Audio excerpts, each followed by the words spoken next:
কত বড় দুঃসাহস! শতকরা ৯২ জন লোক মুসলমানের দেশে আল্লাহ লইয়া কথা কয়। আপনি কি যেমন তেমন কথা মনে করছেন? যেই কথা বলছে আমি এটা মুখেও আনতে পারবো না। জঘন্য কথা বলেছে, যেটা কোনোভাবেই এটা কোনো ক্ষমার অযোগ্য, সে অপরাধ করে ফেলছে। কারণ মনে করছে যে এইটা কই এটা তো সুন্দর লাগে, ডাক দেউন না নাই, ডাক দেউন না নাই, যা মন চায় তাই বলে না। আব্বা এই সুযোগ ফাইনা পরে অনেক গবেষণা করে বার করছে। আমার মনে হয় বুদ্ধি দিয়ে গুতাইয়া এই অসুখের চুল বেড়াই আলগা করে লাইছে। এটি বুদ্ধিজীবী নামের কলঙ্ক। আপনারা যদি কোন হুজুরতে কোতে তারা এখনো ফাইকার না। আমি অনেকক্ষণ কোম্পানি কুচ বাজারও ফাইকারি তখন ওজি গেছি, ও বুদ্ধিজীবী পাওয়া যায় না, কইছে না এটি এখনো ফাইকার না। কারণ এইটানটি জানে আমরা যেই কথা কই, এই কথা কইয়া আমরা কোনো বাংলাদেশও টিকতাম না। নহল সমুনিয়া এইটানটি এই কথা কইলে এটানটির ফিডার সামরা থাকতো না, ঠিক কিনা কয়? বালা বুঝি আর লাগে এখনো আইয়া না। এটা রিথায় ঢাকা টক শো করে, টক শো টেলিভিশনের ভিতরে রাইতের ১:৩০ ২টার সময় দেখবেন কথা কইতে লইলে অহন একটু কমছে, ফিডারে ডরায় হবলে দেখছে বলা মানে যেমনি হাফটা ফিটটা আইতে আছে, যেমনি ফিটটা আইতে আছে নমুনা খারাপ বেড়াত লাগাই লাইব। অহনেরই একটু কমছে। কয়দিন দেখতাম কি বাইলুম বাইলুম করে, কথা কইতে লইলে ইসলামের বিরুদ্ধে কথা কয়, কথা কইতে লইলে মসজিদ মাদ্রাসার বিরুদ্ধে কথা কয়, কথা কইতে লইলে দাড়ি টুফির বিরুদ্ধে কথা কয়, কথা কইতে লইলে আলেম ওলামার বিরুদ্ধে কথা কয়, ঠিক কিনা কয়? আমি বলেছি বেড়া কোন দেশ আছে ওটা টের পাও না। শতকরা ৯২ জন লোক এই দেশটাত মুসলমান। আমরা শান্তিপ্রিয়, আমরা শান্ত মুসলমান, আমরা উগ্রতা পছন্দ করি না। এর মানে তুমি আমার গাড়ুইটা নাচবা, তোমার সাইডা দেয় এই দিন দিন না। এত মজা, এত বাদ বুক দিয়া খায় না। তোমরা যা মনে ধরে তাই কইবা। এই অসুখের দলে কথা কইতে লইলে মসজিদের বিরুদ্ধে কথা কয়, মাদ্রাসার বিরুদ্ধে কথা কয়। তারপরে দেখবেন অনেক পরে আপনারা দেখবেন নহল চমনি বইয়ে বইয়ে ওই হেডির কিছু বাচ্চা আছে তো, এটি দেখবেন অনুসারী আছে, এত ঘন ঘন মাদ্রাসা কেয়ামতের লক্ষণ, ঘন ঘন মাদ্রাসা বিলে কেয়ামতের লক্ষণ। উনি হেদিকে ফিরে রয়েছে কি রে, এদিকে ঘুরে পাও আপনি তো ওয়াজ ধরে হেবিল কেন আলাই নিছে। আমি তো কই কি তার ওয়াজটা কাটতে রয়েছে কি রে, আবার কি হতো। ঘন ঘন মাদ্রাসা বিলে কেয়ামতের লক্ষণ। আর ঘন ঘন কিন্টার গার্ডেন স্কুল ওয়াইড হইল করে ভালো দুনিয়াটা থাহনের লক্ষণ। ফাড়ায় ফাড়ায়, মহল্লায় মহল্লায়, মোরসায় মোরসায় তুমি কিন্টার গার্ডেন স্কুল কইরা আমার ছোট্ট বাচ্চাগুলারে কোরআন হাদিস থেকে দূরে সরাইয়া, আমার বক্তব্যগুলারে বন্ধ করাইয়া মুসলমানের বাচ্চাগুলারে আজকে ইহুদি খ্রিস্টানের বাচ্চা বানাইতেছে, ঠিক কিরকম? এটা লক্ষণ বালা। আর ঘন ঘন মাদ্রাসা হইলে কেয়ামতের লক্ষণ। এই অসুখের দলের কথা আমি বলেছি, কথা মুহে দিয়া যায় তা কইও না, মনটায় যা ধরে তাই কইরো না, যা ফাও সামনে খাইও না, এতবার দুধ দিয়া খায় না। কথা কইতা লইলে ইসলামের বিরুদ্ধে কথা কও, কপাল ভালা তোমরা কও ঢাকা শহরে, যেই দেশে শতকরা ৯২ জন লোক মুসলমান, যেই দেশ মসজিদের দেশ, যেই দেশ মাদ্রাসার দেশ, যেই দেশ আলেম ওলামার দেশ, এই দেশে ঢাকা রাজধানীতে শীততাপ নিয়ন্ত্রিত কক্ষে বসে পুলিশ পাহারায় ইসলামের বিরোধিতা করা সহজ। পারলে নহল চমরিতে এসে বলো পিঠার চামড়া নিয়ে ঢাকা যাওয়া যাবে না।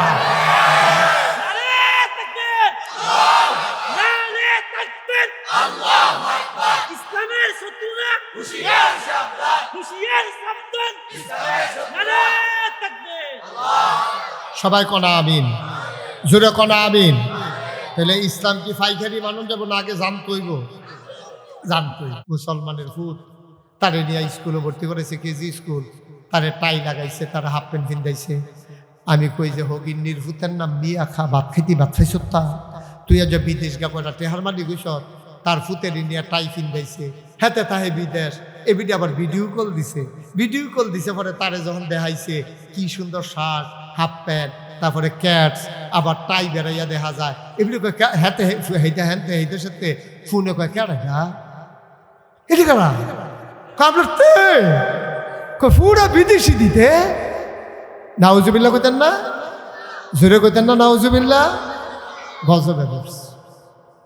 তুমি তোমার ছেলেরে মুসলমান বানানোর কথা ছিল, তুমি তোমার ছেলেরে মুসলমান বানাও নাই। তুমি নিয়ে কেজি স্কুলে ভর্তি করাইছ, তোমার ফুতারে শিখানো দরকার ছিল আউযুবিল্লাহ বিসমিল্লাহ, আর তোমার ফুতারে শিখাইছো টুইঙ্কেল টুইঙ্কেল। ঠিক কিনা কও? গজবে ধরছাম। এক বেড়া বিরাট বড় শিক্ষিত, এবার মা আইসিইউতে ইন্টেন্সিভ কেয়ারে সুরক্ষিত চিকিৎসা ব্যবস্থাপনায় উনি আছে। তার মারে হাসপাতালও রাখিয়া আইসিইউতে রাখিয়াতে বারান্দাত বইয়া বইয়া অনেক দিন অগুমা করছে। শেষ পর্যন্ত তার মা মারা গেছে। মনে করে তার বাড়ি গাইটুলিয়ে মনে করে। তো তার মা যখন মারা গেছে, তে জীবনে করলাম নামাজ রোজার খবর নাই তার। তার মা মারা গেছে পরে তারে মা লাশ লইয়া যখন গাইটুলি আইছে, ফজরের আজান দিছে। পরের দিন জোহরের টাইমে জানাজা মাইকে ঘোষণা হয়েছে। তো নামাজ রোজা নাই, আবাদত বন্দিগি বুঝে না, লেহাফড়া করছে, সাপ হইছে সাপ, তে তো আর ইসলাম বুঝছে না। এখন তার মা যখন মারা গেছে, মাইকিং হয়েছে বাদ জোহর গাইটুলি ঈদগাতে জানাজা হবে। সব লোক আইছে। তে যার যে কয়েকদিন ধরে অঘুমা, তাই সেটা মাল লাশটা বাইক রাখতে ঘুমাইছে। ঘুমিতে উঠতে সেটা এরপরে তার বউয়ে ডাক দিছে যে তাড়াতাড়ি উঠেন, আসু জোহরের পরে জানাজা, আজান দিয়া লাইছে, তাড়াতাড়ি রেডি হইয়া জানাজার যান, না হইলে জানাজার সময় ইমাম সাহেব জিগাইবে বেরির ওয়ারিশ কারা, ফুট কারা, গার্জিয়ান কারা। তো জিগাইব তো আপনি থাহন লাগবো, আপনি জান যেহেতু আমার শ্বশুর নাই। হেতে গেছে পরে এখন তে জানাজা তো জীবনে যেতে ফরজ নামাজ পড়ছে না, তে তো জানাজা পড়নের কথাও না। তো যখন জানাজা খেয়েছে, ইমাম সাহেব কইছে এই ওনার গার্জিয়ান কে? তো তে কইছে আমি ওনার বড় ছেলে। তা আসেন পিছনে এসে দাঁড়ান। তো সুজা হইয়া দাঁড়াইছে। এখন জানাজার ভিতরে আল্লাহু আকবার আছে কয়বার? কথা কয় না, কয়বার? না এটা আপনার দোষ না, তো আপনাকে প্রত্যেক দিন জানাজা পড়ে, এটা মনে না থাকাটাই স্বাভাবিক। জানাজার ভিতরে আল্লাহু আকবার আছে 4 বার। কয়বারও? সবাই কথা কয় না, কয়বার? জানাজার ভিতরে আল্লাহু আকবার আছে 4 বার। আল্লাহু আকবার কইয়া সেটা যে নিয়ত বান্ধে জানাজার ভিতরে, এর পরের বার যে 3 বার আল্লাহু আকবার কয়, তখন কি আলগি দেও না দৈরা রহ? এই তো মাশাআল্লাহ, দেখছে তারা যে মাসালা বুঝে না, আপনি তো মনে আপনি বুঝেন, তারাও বুঝে। বাকি 3 বার তার আলগি দেওয়ার নাই। আল্লাহু আকবার কইয়া প্রথমে নিয়ত বান্ধান, তারপরে ইমাম সাহেব কয় আল্লাহু আকবার, আপনি মনে মনে কইবেন আল্লাহু আকবার, কিন্তু আতার আলগি দিবেন। তো 4 বার এমনি আতালগি না দিয়ে আপনি জানাজার নামাজ পড়বেন। অন হেতে এবিডির ফুতে যেই বাড়ি মারা গেছে, এবিডির ফুতে যেই জায়গা ফরজ নামাজ পারে না, তে জানাজা পড়বো কেমনি? তে মনে করছে আল্লাহু আকবার যেহেতু জুড়ে জুড়ে কইছে, প্রত্যেকবার বোধ হয় আতালগি দেওয়ান লাগে। তে 4 বাতা আতালগি দিচ্ছে। লগে এক বুড়া বেড়া খেলিয়াছি, হেবার এটা খেয়াল করছে। খেয়াল করে পরে জিজ্ঞেস, ও এই যে জানাজা গেল, তুমি কি জীবনে জানাজা পড়ছো না? জানাজার ভিতরে এমনি 3 বার ধরে রাখো, একবার আলগি দেওয়া, বাহিবার ধরে তুমি দি এহাই খালি আলগি দিতে আসো। তে কয় আচ্ছা ঠিক আছে, এরকম কত নামাজে আইব? হ্যাবলা কে আর আলগি দেয় দেখা যাবে, আর যে আমি আলগি দেবো না দুষ হইছে, আচ্ছা দেখা যাবে। এর কয়দিন পরে হইল ঈদ। কি তারপরে কিতা ঈদের নামাজ কি আল্লাহ করলে ধরে রাখুন না আলগি দেওয়া? এখন হাতে তো একবার আলগি দেওয়া কি বিপদ আছে। এখন যত ইমাম সাহেব আল্লাহ করতে আরো সিফা দিয়া ধরে। লগের বেড়ায় জিজ্ঞেসে, ও নামাজ শেষে জিজ্ঞাসা, তুমি কি জীবনে ঈদের নামাজ পড়ছো না? তুমি ঈদের নামাজের সময় সিফা দিয়ে ধরে রাখছো, কিন্তু এর আগে জানা যাচ্ছি এই আতালগি দিয়া যে বিপদও করছিলা, হ্যাঁ বলে নিয়ত করছি কেডা আতালগি দেয় দেখা যাইব, এর লিগে সিফা দিয়ে নাউজুবিল্লাহ কোনটা কেন? ইসলামের ভিতরে কখনো এইগুলা ছিল না। গান বাজনা, ঢোল তবলা, ফালা গান, হারমোনি এইসব ছিল না। কিন্তু ইদানিং দেখবেন এই ইসলামের নাম দিয়া, ফালা গানের নাম দিয়া, উরুসের নাম দিয়া বিভিন্ন জায়গার ভিতরে দেখবেন শিল্পী ভালা করে না, বিভিন্ন পুরুষ মহিলা, দেবর ভাসুর, তারপরে গিয়া দেবর এ ভাবি, এরকম ফালা গান দিয়া পুরা রাত বইয়া বাইক লাগাইয়া গান বাজনা করে। এরকম হয় নাকি হয় না? আপনাদের মুরাদনগরে বোধহয় হয় না। এইগুলা বেশি হলো আপনার ওই শরণ চলে, যে ওইখানে শিক্ষা দীক্ষার হার কম, এখন ওইগুলো আছে, গান হয় বাজনা হয়। আমি বলেছি আব্বা এগুলো তো ইসলামে ছিল না, এগুলো ঢুকলো কেমনে? ওই যার যেমনি সুবিধা মতো, কেউ তবলা লাগাইছে, কেউ হারমোনি লাগাইছে। ওই যে আমি যে হারুনুর রশিদ বাইরে ইসলাম ফাড়ি দিত, এবারে যেমন ট্যাং দিয়া চিনি দিয়া লাড়া দিয়ে আনছে, আমরার ইসলামটারও জুইতেল লেগিয়া এখন যার যে মিলাইছে। দেখছেন না গত পরশু দিন এক বাউল, সে কি বলছে শুনছেন? আপনারা খেয়াল করছেন যে সোশ্যাল মিডিয়া তারা দেখে, যারা দেখেন তারা হয়তো শুনছেন, না হইলে সাইয়া লইয়েন ফলাফেন্ডে কইন কি তারে কইছে আমার কদুর হনাছেন, আপনি শুনলে আপনি অধৈর্য হয়ে যাবেন, অস্থির হয়ে যাবেন, আপনার সহ্য হইব না, মনটা করবেন তারা জুতা দিয়ে করতেন ফিটি, কিন্তু আপনি তারে পাইতেন না, তারা অ্যারেস্ট করা হয়েছে, সে সাংঘাতিক আল্লাহর ব্যাপারে কথা বলছে। আমি বলি সে বললো কেন? কারণ সে ইসলাম সম্পর্কে জানে না, মুহে দিয়া যাই তাই কয়। তে যদি জানতো আল্লাহ কি জিনিস, তাইলে আল্লাহ নিয়ে সে কথা বলতো না, ঠিক কিনা কয়? কত বড় দুঃসাহস, কত বড় দুঃসাহস! শতকরা 92 জন লোক মুসলমানের দেশে আল্লাহ লইয়া কথা কয়। আপনি কি যেমন তেমন কথা মনে করছেন? যেই কথা বলছে আমি এটা মুখে আনতে পারবো না, জঘন্য কথা বলেছে, যেটা কোনোভাবেই এটা কোনো ক্ষমার অযোগ্য, সে অপরাধ করে ফেলছে। কারণ মনে করছে যে এইটা কই এটা তো সুন্দর লাগে, ডাক দেউন না নাই, দো ডাক দেউন না নাই, যা মন চায় তাই বলে না। আব্বা এই সুযোগ মুসলমান, তাইলে দিন পরিপূর্ণ আর নিয়ামত আমাদের জন্য যথেষ্ট। আর আল্লাহ তাবারক ওয়া তাআলা জানিয়ে দিলেন ওয়ারাদিতু লাকুমুল ইসলাম দীনা, আর তোমাদের জন্য মনোনীত একটা ধর্ম দেওয়া হলো, তার নাম হলো ইসলাম। বলেন সুবহানাল্লাহ। আমাদের ধর্মের কি নাম? আল্লাহ তাবারক ওয়া তাআলা দিয়েছেন, এটা নির্ধারণ করে দিয়েছেন। ভাইয়ারা, এই ইসলাম হলো এমন একটা ধর্ম, খুব খেয়াল করে, এটা আগে জানতে হবে, তারপরে বুঝতে হবে, তারপরে মানতে হবে। আমাদের দেশও জানতেও চায় না, বুঝতেও চায় না, ডাইরেক্ট মানতেও চায়। এই মানতে গিয়া ফেস লাগায়, সহজ করে কইলে আপনি সহজে বুঝ জ্বালাইবেন। একবারা বিরাট বড় শিক্ষিত, এবার মা আইসিইউতে, ইন্টেনসিভ কেয়ারে, সুরক্ষিত চিকিৎসা ব্যবস্থাপনায় উনি আছে। তার মারে হাসপাতালও রাখিয়া, আইসিইউতে রাখিয়াতে বারান্দাত বইয়া বইয়া অনেক দিন অগুমা করছে, শেষ পর্যন্ত তার মা মারা গেছে। মনে করেন তার বাড়ি গাইটুলিয়ে, মনে করেন। তো তার মা যখন মারা গেছে, তে জীবনে করলাম নামাজ রোজার খবর নাই তার। তার মা মারা গেছে পরে তারে মা লাশ লইয়া যখন গাইটুলি আইছে, ফজরের আজান দিছে, পরের দিন জোহরের টাইমে জানাজা মাইকে ঘোষণা হয়েছে। তো নামাজ রোজা নাই, ইবাদত বন্দেগী বুঝে না, লেহাপড়া করছে, সাপ হইছে সাপ, তে তার ইসলাম বুঝছে না।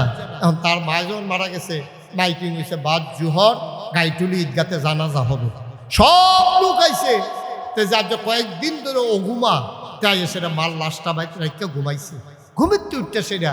এরপরে তার বউয়ে ডাক দিছে যে তাড়াতাড়ি উঠেন, আসু জোহরের পরে জানাজা, আজান দিয়া লাইছে, তাড়াতাড়ি রেডি হইয়া জানাজার যান, না হইলে জানাজার সময় ইমাম সাহেব জিগাইবে বেরির ওয়ারিশ কারা, ফুট কারা, গার্জিয়ান কারা, তো জিগাইব তো আপনি থাকুন লাগবো, আপনি জান যেহেতু আমার শ্বশুর নাই। হেতে গেছে পরে এখন তে জানাজা তো জীবনে যেতে ফরজ নামাজ পড়ছে না, তো জানাজা পড়নের কথাও না। তো যখন জানাজা খেয়েছে, ইমাম সাহেব কইছে এই ওনার গার্জিয়ান কে? তো তে কইছে আমি ওনার বড় ছেলে। তা আসেন পিছনে এসে দাঁড়ান। তো সুজা হইয়া দাঁড়াইছে। এখন জানাজার ভিতরে আল্লাহু আকবার আছে কয়বার? কথা কয় না, কয়বার? না, এটা আপনার দোষ না, তো আপনাকে প্রত্যেক দিন জানাজা পড়ে, এটা মনে না থাকাটাই স্বাভাবিক। জানাজার ভিতরে আল্লাহু আকবার আছে 4 বার। কয়বারও? সবাই কথা কয় না, কয়বার? জানাজার ভিতরে আল্লাহু আকবার আছে 4 বার। আল্লাহু আকবার কইয়া সেটা যে নিয়ত বান্ধে জানাজার ভিতরে, এর পরের বার যে 3 বার আল্লাহু আকবার কয়, তখন কি হাত আলগি দেও না দৈরা রহন? এই তো মাশাআল্লাহ, দেখছে তারা যে মাসালা বুঝে না, আপনি তো মনে আপনি বুঝেন, তারাও বুঝে। বাকি 3 বার তার আলগি দেওয়ার নাই। আল্লাহু আকবার কইয়া প্রথমে নিয়ত বানবেন, তারপরে ইমাম সাহেব কয় আল্লাহু আকবার, আপনি মনে মনে কইবেন আল্লাহু আকবার, যেটা আতার আলগি দিবেন। তো 4 বার এমনি আত আলগি না দিয়ে আপনি জানাজার নামাজ পড়বেন। অন হেতে এবিডির ফুতে যেই বাড়ি মারা গেছে, এবিডির ফুতে যেই জায়গা ফরজ নামাজ পারে না, তে জানাজা পড়বো কেমনি? তে মনে করছে আল্লাহু আকবার যেহেতু জুড়ে জুড়ে কইছে, প্রত্যেকবার বোধ হয় আত আলগি দেওয়ান লাগে, তে 4 বাতা আত আলগি দিচ্ছে। লগে এক বুড়া বেড়া খেলিয়াছি, হেবার এটা খেয়াল করছে, খেয়াল করে পরে জিজ্ঞেস, ও এই যে জানাজা গেল, তুমি কি জীবনে জানাজা পড়ছো না? জানাজার ভিতরে তো এমনি 3 বার ধরে রাখো, একবার আলগি দেওয়া, বাহিবার ধরে তুমি দি এহাই খালি আলগি দিতে আসো। তে কয় আচ্ছা ঠিক আছে, এরকম কত নামাজে আইব, হ্যাবলা কে আলগি দেয় দেখা যাবে, আর আমি আলগি দেওয়া দোষ হইছে, আচ্ছা দেখা যায়। এর কয়দিন ফল হইল ঈদ কি তারপরে কিতা ঈদের নামাজ কি আল্লাহ করলে দৈরা রহন আলগি দাও এখন হাতে তো একবার আলগি দিয়া কি বিপদ আছে এখন যত ইমাম সাহেব আল্লাহ করতে আরো সিফা দিয়া ধরে লগের বেড়ায় জিগেছে ও নামাজ শেষে জিগে তুমি কি জীবনে ঈদের নামাজ পড়ছো না তুমি ঈদের নামাজের সময় সিফা দিয়ে ধরে রাখছো কিন্তু আর আগে জানা যাচ্ছে এই আতালগি দিয়া যে বিপদও করছিলাম হ্যাঁ বলে নিয়ত করছি কেডা আতালগি দিয়ে দেখা যাইব এর লিগে সিফা দিয়ে নাউজুবিল্লাহ কোন কেন তা কি ইসলাম জানে অ মুসলমান এই জন্য আমি বলছিলাম ইসলাম আগে জানতে হবে তারপরে বুঝতে হবে তারপরে মানতে হবে আমরা পড়া কপাল জন্মের পরে ফুতের প্রতি দায়িত্ব ছিল তার একটু আউযুবিল্লাহ বিসমিল্লাহ শিখে দেওয়া তাহলে আল্লাহ চিনাই দেওয়া নবী চিনাই দেওয়া তার দিনের বিধিবিধান শিখাই দেওয়া আল্লাহর উপরে কি বিশ্বাস রাখতে হবে জানাই দেওয়া এটা আমরা বাপ হিসাবে দায়িত্ব ছিল আমরা এটা করলাম না জন্মের পরে তার ওহন কয়টা পয়সা হয়েছে আমরা আগে যে গরিব আসলাম আমরা ইসলামটার প্রতি টান আসিল বেশি অহন্দ পয়সা হয়েছে অহন ইসলামের লেগে টান নাই তারে নিয়ে ভর্তি করাইছে কেজি স্কুল ঠিক কিনা মুসলমানের ফুট তারে নিয়ে স্কুলে ভর্তি করেছে কেজি স্কুল তারে টাই লাগাইছে তার হাফ প্যান্ট পিন্ধাইছে আমি কই যে হগিন্নির ফুতের নাম মিয়া খা ভাত খাইছ তা তুই আজ বিদেশ গা কয়টা টেহার মানি গইস তার ফুতের নিয়ে টাই পিন্ধাইছে হেতে তাহে বিদেশ এবিডি আবার ভিডিও কল দিছে পরে তারে যখন দেখাইছে কি সুন্দর শার্ট হাফ প্যান্ট তারপরে ক্যাটস আবার টাই বেড়াইয়া দেখা যায় এগুলি হেতে হেঁটে সাথে ফোনে কয় কেডা এটি কারা কামড়তে পুরা বিদেশি দিতে নাউজুবিল্লাহ কইতেন না জোরে কইতেন না নাউজুবিল্লাহ গজবে ধরছে তুমি তোমার ছেলেরে মুসলমান বানানোর কথা ছিল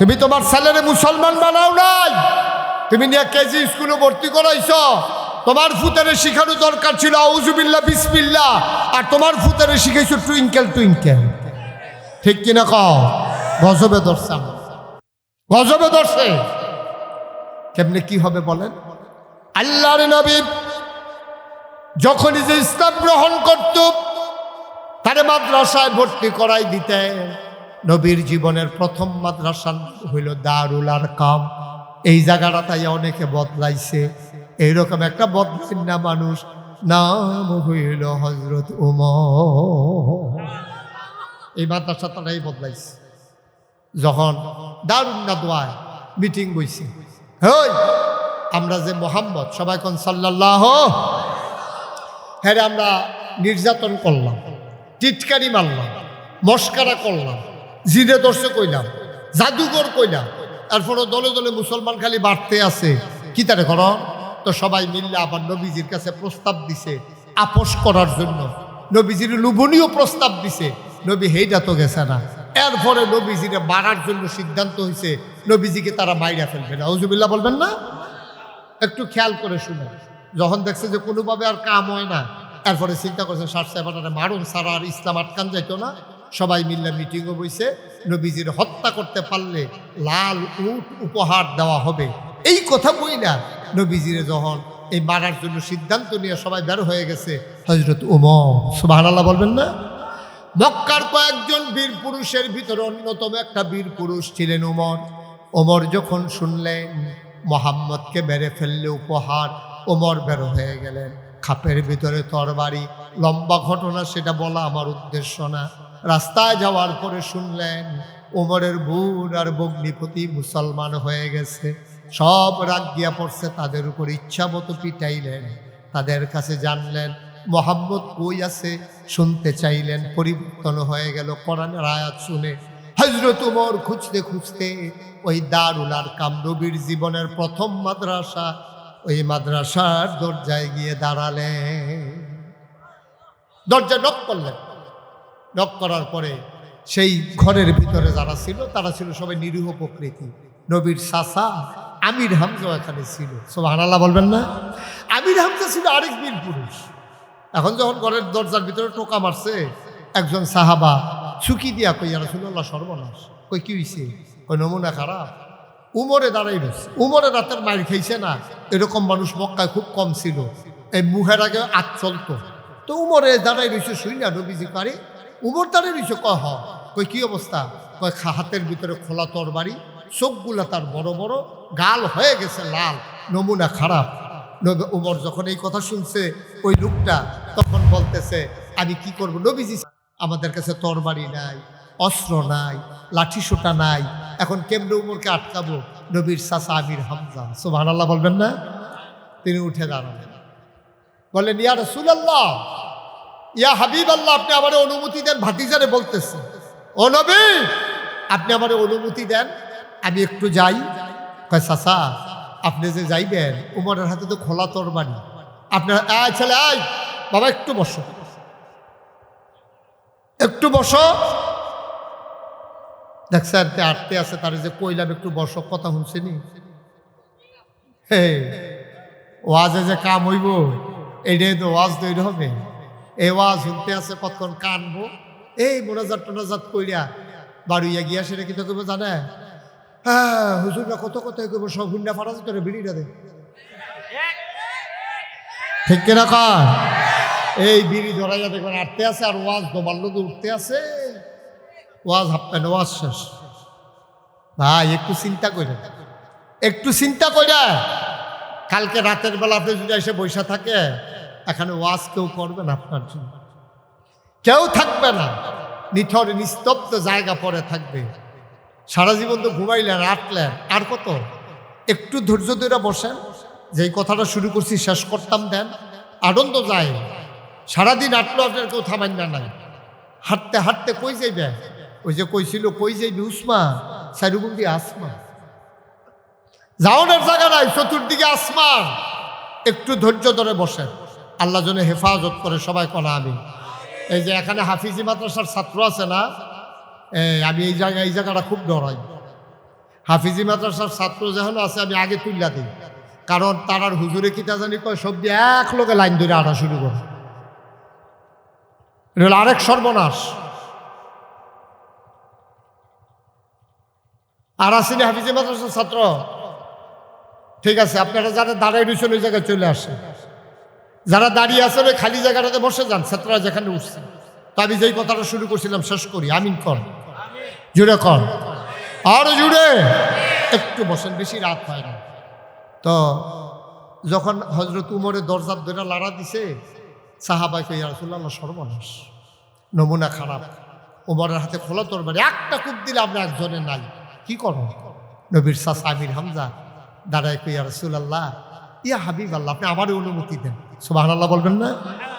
আপনি দয়া করে অনুমতিটা আমারে দেন, আমি দরজা খুলে দিই। নবী চাচার দিকে চাইয়া রয়েছে, গাল বাইয়া বাইয়া পানি পড়তে আছে। আমির হামজা ডাক দিয়া কয়, কেন কান্দেন?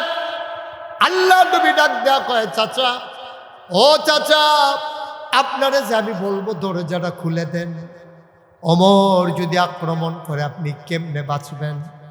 আমির হামজা মুচকি হাসি দিয়া কয়, নবী আমার, শুধু আপনি অনুমতিটা দেন, আমার মন সাক্ষী দিয়েছে, ওমরের মতলব যদি ভালো হয় তাইলে ওমর ঘরে ঢুকবে, আর ওমরের মতলব যদি 2 নম্বরই হয়, কোনো বাজে চিন্তা থাকে, খোদার কসম আল্লাহ আমাকে এমন ক্ষমতা দিয়েছেন, আমার তরবারি লাগবে না, উমরের হাতের তরবারি দিয়া আমি উমরের দেহ থেকে কল্যাণারে আলাদা করার ক্ষমতা রাখি। আপনি শুধু আমার অনুমতিটা দেন, আমি দরজাটা খুলি। আল্লাহর নবী কান্দে, চাচা, জন্মের আগে আব্বা হারাই ফেলছি, জন্মের আগে আব্বা হারাই ফেলছি চাচা, আব্বা দেখি নাই কোনোদিন, আব্বা বলে দিতে পারি নাই, আপনি খুলতে চান, আপনি অনুমতি দেন। আল্লাহ নবী বললেন, ফিয়ামানিল্লাহ, দরজা খুলে দেন। আমির হামজা কয়, আমি যখন দরজা খুলে দিলাম, আমি উমরের চেহারার দিকে তাকাইলাম, দেখলাম সামনের ভিজা চুল থেকে টপ টপ করে পানি পড়তে আছে।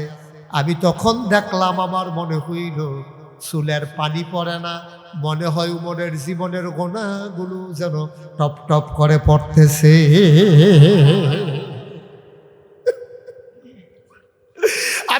ফেললাম। ওমরের চেহারার ভিতরে আমি একটা জ্যোতি দেখলাম, একটা নূর দেখলাম। আমি বুঝে ফেললাম লক্ষণ ভালো।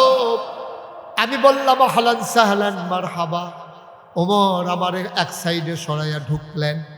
নবীর সামনে যাওয়ার পরে নবীজি উমরকে দেখে লাফ দিয়ে দাঁড়াই গেলেন, ওমরকে জড়াইয়া ধরলেন। ওমর এবার নিজের, নবী যখন বসলেন উমরের জন্য নবীর গায়ের চাদরটা বিছাই দিলেন, আর ওই চাদরটাকে উমর ধরে চুমু খাইলেন, কপালে লাগাইলেন, চোখে মুখে লাগাইলেন। তারপরে নবীর গায়ে পড়াই দিয়া নামাজের মতো সামনে বসে তরবারিটা নবীর কদমের উপরে রাখলেন। রাইখা কয়, নবী ইয়া রাসূলুল্লাহ, ইয়া হাবিবাল্লাহ, ওমর এত বড় বেয়াদব না, দুজাহানের বাদশাহ নবীর চাদরে বসে যাবে।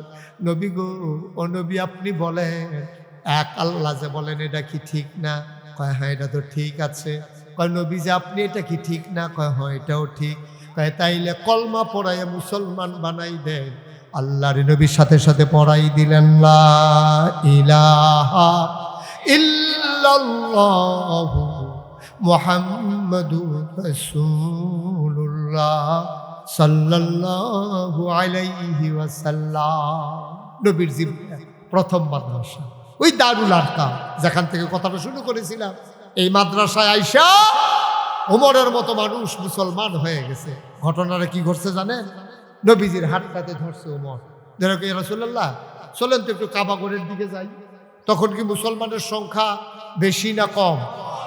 সামান্য কয়জন। পরিচয় দেওয়ার সাহস নেই, পরিচয় দেওয়ার সাহস করে না, লুকাইয়া লুকাইয়া থাকে।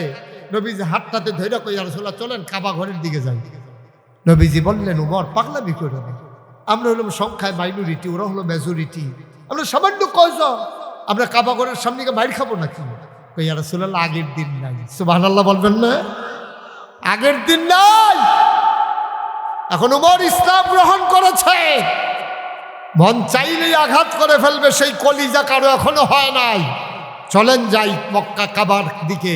নবীজি যাইতে চাইলেন না, ওমর টেনে টেনে নিয়ে গেলেন। জোরে স্লোগান দিলেন, লিল্লাহে তাকবীর, আল্লাহর জন্য তাকবীর দিয়ে দিলেন। আর স্লোগান দিতে দিতে ওমর যখন কাছে গেলেন, প্রকম্পিত হলো মক্কার আকাশ পাতাল জমিন, সব প্রকম্পিত হয়ে গেল। ওই কাবার কেনারেই ছিল আবু জেহেলের ঘর। আবু জেহেল স্লোগান শুইনা উঠে দিছে দৌড়।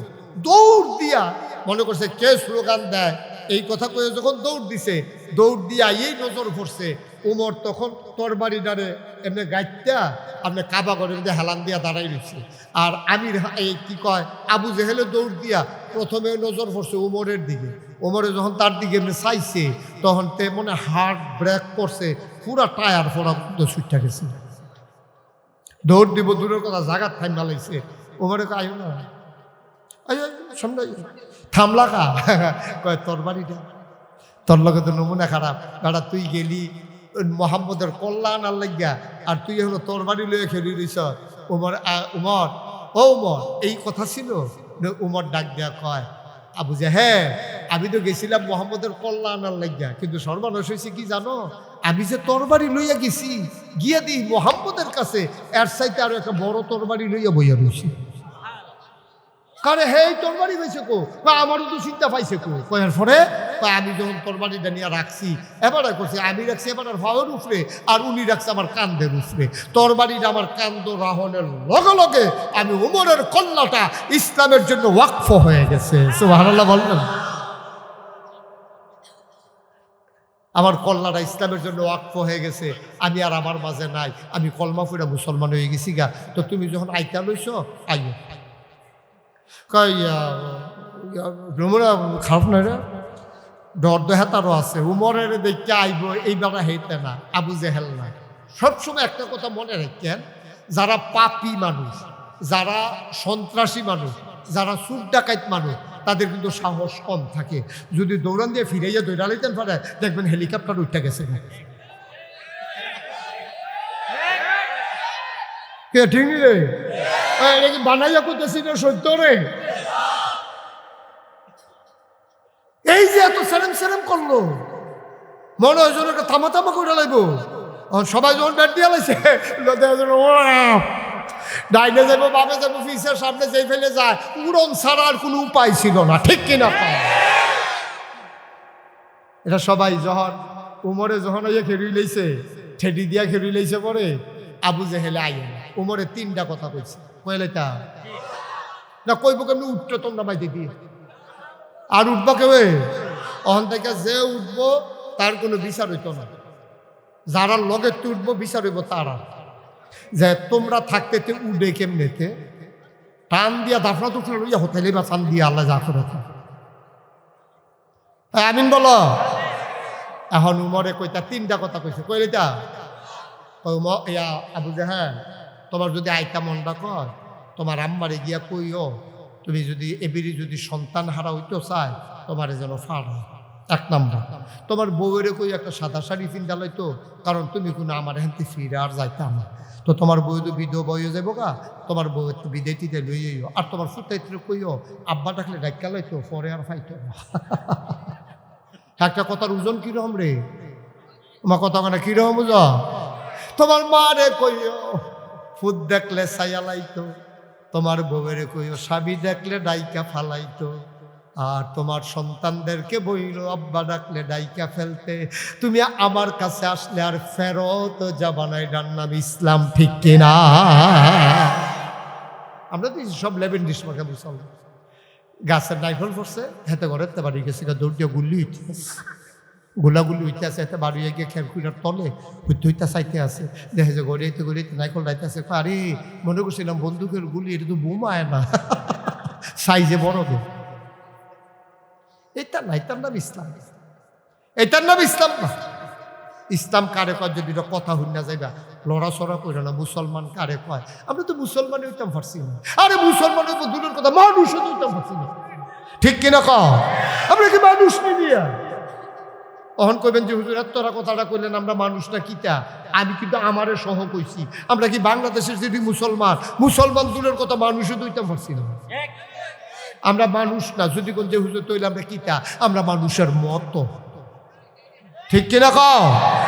মানুষেরও 2টা চোখ থাকে, আমরারও ব্যাটারির মতো 2টা চোখ আছে। মানুষের একটা মাথা থাকে, আমরার একটা মাথা আছে। মানুষে কথা কয়, আমরাও কথা কই। মানুষে আডে, আমরাও আডি। মানুষে খায়, আমরাও খাই। মশা যেমন একটা প্রাণী, মাছি যেমন একটা প্রাণী, গরু যেমন একটা প্রাণী, কুকুর যেমন একটা প্রাণী, আমরাও একটা প্রাণী। আমরা এখনো মানুষ হইতে পারি নাই, ঠিক কিনা? আমরা এখনো মানুষ হইতে পারি, এটা মানুষের লক্ষণ নাইনি। 92% জন লোক মুসলমানের দেশে, যেই দেশে এখনো বাংলাদেশে বুদ্ধিজীবী নামের কলঙ্ক। আপনার দেখলে আমার আইসুইটা জায়গা বুদ্ধিজীবী মনে হইলে আমার চোখের সামনে 22 উঠে, তালুকে চলা চুল নাই, ঠিক নি রে? বাংলাদেশে যত বুদ্ধিজীবী দেখবা একটারও মাথার চুল নেই। আজব কারবার। আমি অনেক টেনশন।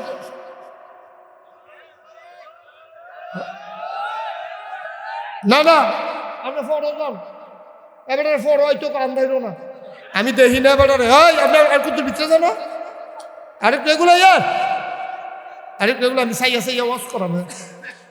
আর গেলেন কোন? আপনি নজরও পড়ে গেছেন, সিফা দিয়া বইয়া থাকেন, লড়াচড়া করেন না। প্রত্যেক দিন এখন মুস্তাক হয়ে যাইয়া বইয়া থাকতো না, দাওয়াত দিয়া ভাইকে হইতালে দে, এটা হেই হুজুর না। মারহাবা বলো, এই আওয়াজ হইতো না, জুড়ে বলো, ফাড়াইলেই বা আওয়াজ দিয়া। আজ যেমন আছে ফজরের আজানও দিতে পারে, কথার কথা।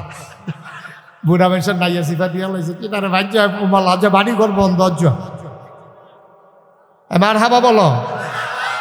যেই কথাটা কইতাম ওই যে বুদ্ধিজীবী, ওই যে ইসলাম বুঝছে না, যে এই বড় বড় দলে বহে দিয়া যাই তাই, ঠিক নি রে? মাথার চুল নাই দিল বাংলাদেশের বুদ্ধি। আমি এটা হিসাবে মিলাইতাম পারলাম না। চুলের লোকে বুদ্ধিটা তো শত্রুতা কি রে, ওখানে এই দিয়ে বার করতাম পারছি না। চুলের লোকে সব শত্রুতা হইলো বুদ্ধির। বুদ্ধি থাকলে চুল থাউন যেত না, এটা কারণটা কি? তাই এটা আমি ওখানে ধরতাম পারছি না। পরে অনেক গবেষণা করে, আমি কোনো বইয়ে টইয়ে পড়ছি পাই না, পরে অনেক গবেষণা করে বার করছি। আমার মনে হয় বুদ্ধি গুতাইয়া এই অসুখের চুল বেড়াই আলগা করে লাইছে। এটি বুদ্ধিজীবী নামের কলঙ্ক। আপনারা যদি কোন হুজুরতে কোতে তারা এখনো ফাইকার না। আমি অনেকক্ষণ গেছি কোম্পানি কুচ বাজারও ফাইকারি তো হলো গেছি ও বুদ্ধিজীবী পাওয়া যায় না কয় যে নাও এটি এখনো ফাইকার না।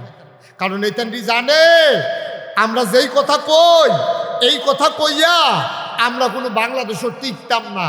নহল সমুনিয়া এইটানটি এই কথা কইলে এটানটির ফিডার সামরা থাকতো না, ঠিক কিনা কয় এটানটি বালা বুঝি আর লাগে এটানটি এখনো আইয়া না। এটানটি থাকে ঢাকা টক শো করে, টক শো টেলিভিশনের ভিতরে রাতের 1:30টা 2টার সময় দেখবেন কথা কইতে লইলে অহন একটু কমছে ফিডারে ডরায় হবলে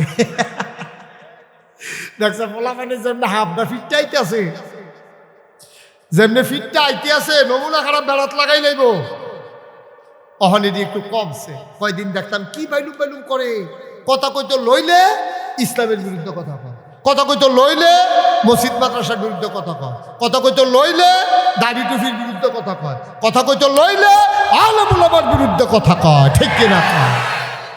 আমি বলেছি বেড়া কোন দেশ আছে হলে টের পাও না, শতকরা 92 জন লোক এই দেশটাত মুসলমান।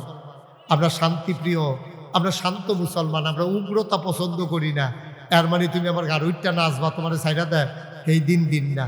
এত মজা এত বাদ বুক দিয়া খায় না, তোমরা যা মনে ধরে তাই কইবা। এই অসভ্যের দলে কথা কইতে লইলে মসজিদের বিরুদ্ধে কথা কয়, মাদ্রাসার বিরুদ্ধে কথা কয়। তারপরে দেখবেন দেখবেন অনেক পরে আপনারা দেখবেন নহল চমনি বইয়ে বইয়ে ওই হেডির কিছু বাচ্চা আছে তো এটি দেখবেন অনুসারী আছে, এত ঘন ঘন মাদ্রাসা কেয়ামতের লক্ষ্য, ঘন ঘন মাদ্রাসা বিলে কেয়ামতের লক্ষ্য। উনি হেদিকে ফিরা রয়েছে কে রে এদিকে বুঝাব আপনি তো ওয়াজ ধরে হেবিল কান্না লাই নিছে আমি তো কি তার ওয়াজটা কাটতে রয়েছে কে রে আবার লিখে দেব। ঘন ঘন মাদ্রাসা বিলে কেয়ামতের লক্ষণ। আর ঘন ঘন কিন্টার গার্ডেন স্কুল ওয়াইড হইল করে ভালো দুনিয়াটা থাহনের লক্ষণ। ফাড়ায় ফাড়ায় মহল্লায় মহল্লায় মোরসায় মোরসায় তুমি কিন্টার গার্ডেন স্কুল কইরা আমার ছোট্ট বাচ্চাগুলারে কোরআন হাদিস থেকে দূরে সরাইয়া আমার বক্তব্যগুলারে বন্ধ করাইয়া মুসলমানের বাচ্চাগুলারে আজকে ইহুদি খ্রিস্টানের বাচ্চা বানাইতেছে, ঠিক কিনা কও? এটা লক্ষণ বালা। আর ঘন ঘন মাদ্রাসা হইলে কেয়ামতের লক্ষণ। এই অসুখের দলের কথা আমি বলেছি, কথা মুহে দিয়া যায় তা কইও না, মনটায় যা ধরে তাই কইরো না, যা ফাও সামনে খাইও না, এতবার দুধ দিয়া খায় না। কথা কইতা লইলে ইসলামের বিরুদ্ধে কথা কও, কপাল ভালা তোমরা কও ঢাকা শহরে যেই দেশে শতকরা 92 জন লোক মুসলমান, যেই দেশ মসজিদের দেশ, যেই দেশ মাদ্রাসার দেশ, যেই দেশ আলেম ওলামার দেশ, এই দেশে ঢাকা রাজধানীতে শীততাপ নিয়ন্ত্রিত কক্ষে বসে পুলিশ পাহারায় ইসলামের বিরোধিতা করা সহজ। পারলে নহল চমরিতে এসে বলো পিঠার চামড়া নিয়ে ঢাকা যাওয়া যাবে না।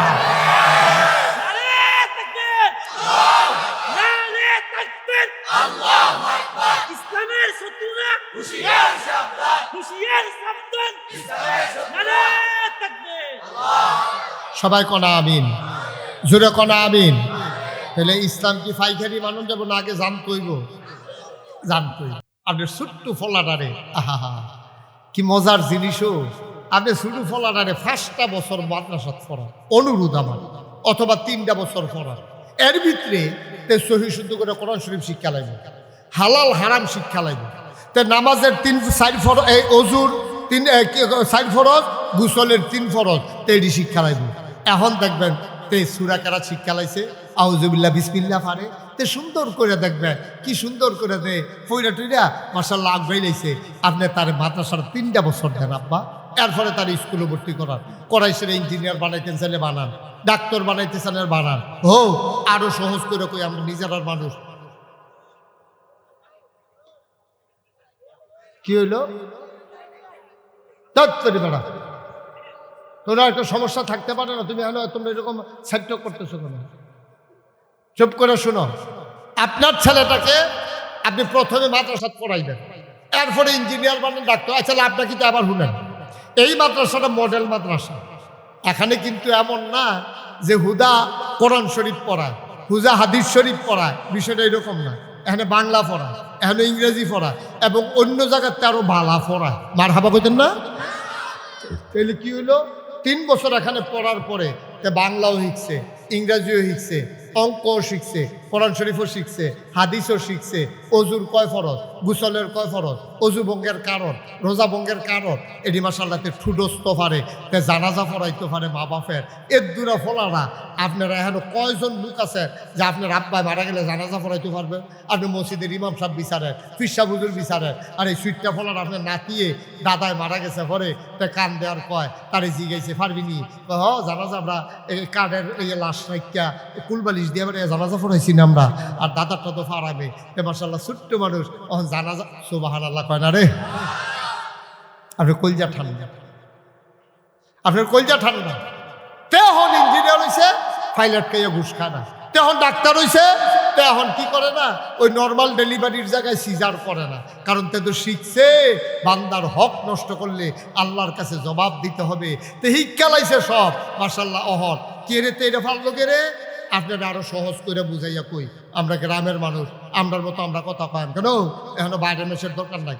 এই যে আপনি সকালবেলা মূলার দ্বারা দিয়া ফুটকি দিয়া রাঁধছে, করকরা ভাত শীতের ভিতরে, ফানিয়ার দিছে না, আম্মায় মনে করছে গন্ধ হইতো না, করকরা ভাত দিয়া বুলার দ্বারা হুটকি দিয়া খাইছেন। দুপুরবেলা বিরিয়ানি খাইছেন, দাওয়াত আসিন, বিরিয়ানি খাওয়াইছে আপনার কোম্পানিগুলো দেখতে নিয়া। রাইতের বেলা কুরমা ফোলাও খাইছেন, কারণ হুটতেন গিয়া ফটো যখন সাফ করছে আপনি একটা ড্যাক দিছেন। এই ড্যাকটার ভিতরে ফলার গন্ধ না শুটকির গন্ধ? আর সহজ করে কথা কেন, কি এর গন্ধ? কে রে শুটকির গন্ধ কে রে? ওই যে সকালে প্রথম যেটা খাইছেন এটা মাইগ্রেট ড্যাকটার ভিতরে ওইটার গন্ধ কয়। সকালবেলা যদি জীবনের শুরুতে তার যদি কোরআনটা একটু ঢুকাই দিতে পারে, তো যেহেন হয়ে যাও তার ভিতরে তো কোরআনের গন্ধ বাড়িব, ঠিক কিনা? এই প্যান্ডেলে যাদের বাচ্চা আছে, যাদের নায়নাতপুর আছে, একটা লোক আপনার ছেলে হোক মেয়ে হোক, 3টা বছর আমার অনুরোধ, আমি নাগাইশের ফিরসাব, আমি মুশতাক ফয়েজি, আপনারা করে অনুরোধ করে কইয়া যাইতে আসি, আপনার বাচ্চাটার কয়টা দিন মাদ্রাসা পড়াইয়া এরপরে নিয়ে স্কুল দেখবেন যে এটা কামের কাম হইয়া যাইব গো, সোনার মানুষ হয়ে যাইব গা। এটা বুঝা কুলাইতে পারতেন না। এই জন্য আল্লাহ তাবারক ওয়া তাআলা, কারণ এটা আমার না, এটা আল্লাহর দান। আপনার যে জীবনটা এটাও তো আপনার না, আপনার টেহা পয়সা নিয়ে এটিও তো আপনার না। কোরআনুল কারীমে সূরা তাওবা 111 নম্বর আয়াতে আল্লাহ কি সুন্দর করে আওয়াজ করছে দেখেন। আল্লাহ আলহামদুলিল্লাহি নাহমাদুহু ওয়া নাস্তাঈনুহু ওয়া নাস্তাগফিরুহু ওয়া নাউযু বিল্লাহি মিন শুরুরি আনফুসিনা ওয়া মিন সাইয়্যাতি আ'মালিনা। من يهده الله فلا مضل له ومن يضلله فلا هادي له ونشهد أن لا إله إلا الله وحده لا شريك له ونشهد أن سيدنا ومولانا محمدا عبده ورسوله. أما بعد فأعوذ بالله من الشيطان الرجيم. بسم الله الرحمن الرحيم. فريق في الجنة وفريق في السعير. صدق الله العظيم. إن الله وملائكته يصلون على النبي يا أيها الذين آمنوا صلوا عليه وسلموا تسليما. اللهم صل على محمد وعلى آل محمد كما صليت على إبراهيم وعلى آل إبراهيم إنك حميد مجيد. اللهم بارك على محمد وعلى آل محمد كما باركت على إبراهيم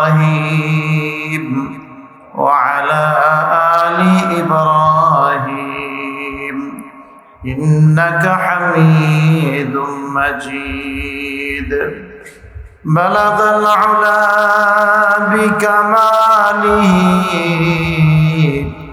كشف الدجى بجماله حسنت جميع خصاله صلوا عليه وآله لا إله إلا الله لا إله إلا الله لا إله إلا الله لا إله إلا الله لا إله إلا الله لا إله إلا الله لا إله إلا الله لا إله إلا الله لا إله إلا الله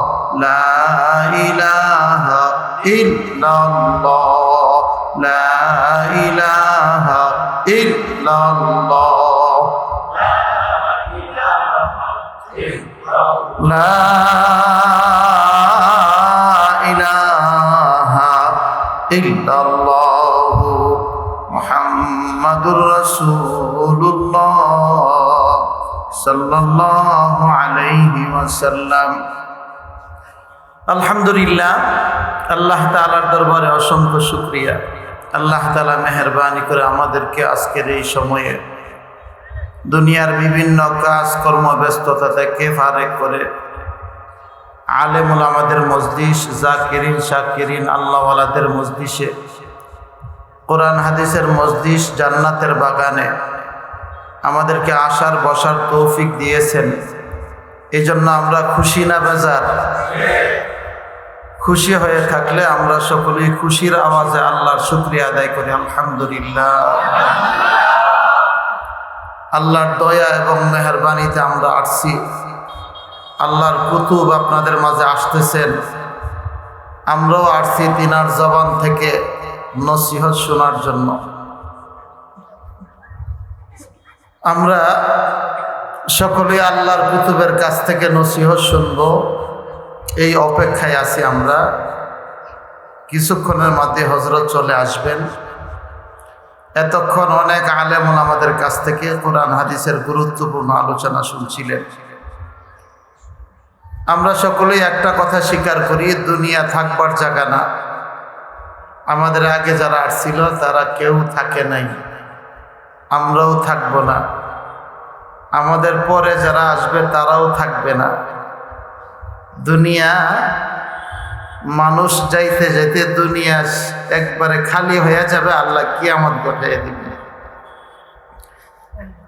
আমরা থাকবো না চলে যাব কোথায় যাব এমন একটা দেশে আমরা যাব যেই দেশে একবার কেহ চলে গেলে আর ফিরে আসে আমরা যে চলে যাব কি নিয়ে যাব দুনিয়াতে আল্লাহ আমাদেরকে কেন পাঠাইছে কেন আসলাম আবার কিছুদিন যাওয়ার পরে আমাদেরকে দুনিয়া থেকে আল্লাহ নিয়ে যাবেন এমন জগতে যাব যেই জগতের শুরু আছে শেষ নাই এই দেশে যে আমরা রওনা করলাম আমরা কি সাথে সংগ্রহ করলাম কি নিয়ে যাব দুনিয়ার বুদ্ধিমান যারা কোথাও সফরে বের হইলে আগে পকেট চেক করে ঠিক না পকেটে তার ভাড়া আছে কিনা গন্তব্যস্থলে যেতে পারবো কিনা আমরাও পরকালের যাত্রী আমরা যে রওনা করলাম পরকালের দিকে পরকালে যাওয়ার পরে যেই কারেন্সির দরকার হবে যেই মুদ্রার দরকার হবে এই মুদ্রাটার নাম হইল নেক আমল এই নেক আমল আমরা একটু চেক করে দেখা দরকার আছে যে আমার কতটুক নেক আছে নেকের অবস্থাটা কেমন ঠিক না বাজান পৃথিবীতে যত নিয়ামত আমরা মনে করি সবচেয়ে বড় নিয়ামতের নাম হইল ঈমান এবং আমল কি জুড়ে বলেন ঈমান এবং আমল। ঈমান এবং আমল যদি ঠিক না থাকে তাহলে আমি অভিশপ্ত, ব্যর্থ। এর চেয়ে বড় ব্যর্থ আর হতে পারে না। এই জন্য মাঝে মধ্যে উলামাই কেরামের মজলিসে যাইয়া নিজের ঈমান আমল চেক করা দরকার আছে না নাই? আমাদের গ্রাম দেশে আগেকার দিনে মহিলারা পাতিল কিনতো সুসা দাম দিয়া, দেখছেন নি আপনারা? পাতিল কিনে খুব ভালো দাম দিয়া, না সুসা, একবারে বাজে বাজে দাম দিয়া পাতিল কিনবার সময়ও মহিলারা চেক করে ফাড়া আছে কিনা, ঠিক না? ও আমার ভাই, ও আমার বাজান, আমাদের পরকাল নামক জীবন আছে, যেই জীবনের শুরু আছে শেষ নাই। সেই জীবনে ঈমান এবং আমল ছাড়া কোনো কিছুর মূল্য নাই। আমি যে ঈমান এবং আমল নিয়ে রওনা করলাম, আখলাক চরিত্র শিক্ষা দিয়েছে। অসংখ্য ফ্যামিলি নবীনগরে আছে যাদের কোটি কোটি টাকার সম্পদ, কিন্তু এই সম্পদ দিয়া, এই টাকা দিয়া দিয়া সন্তান ডাল বাবাবরি, উচ্ছৃঙ্খলা, বিশৃঙ্খলা, সব ধরনের জ্ঞান যাবার অশান্তি সে সমাজে তৈরি করে রাখে। মানুষ তার যন্ত্রণায় অতিষ্ঠ। প্রিয় ভাইয়েরা আমার, এই জন্য সন্তানগুলাকে সম্পদে পরিণত করেন। আমরা মনে করি কি জানেন? আমরা মনে করি ব্যাংকে যদি আমার 10 কোটি টাকা থাকে এটা আমার সম্পদ। আমরা মনে করি নবীনগরে বাড়ি থাকলে এটা বড় সম্পদ। আমরা মনে করি 10,000 কোটি টাকা থাকলে এটা বড় সম্পদ।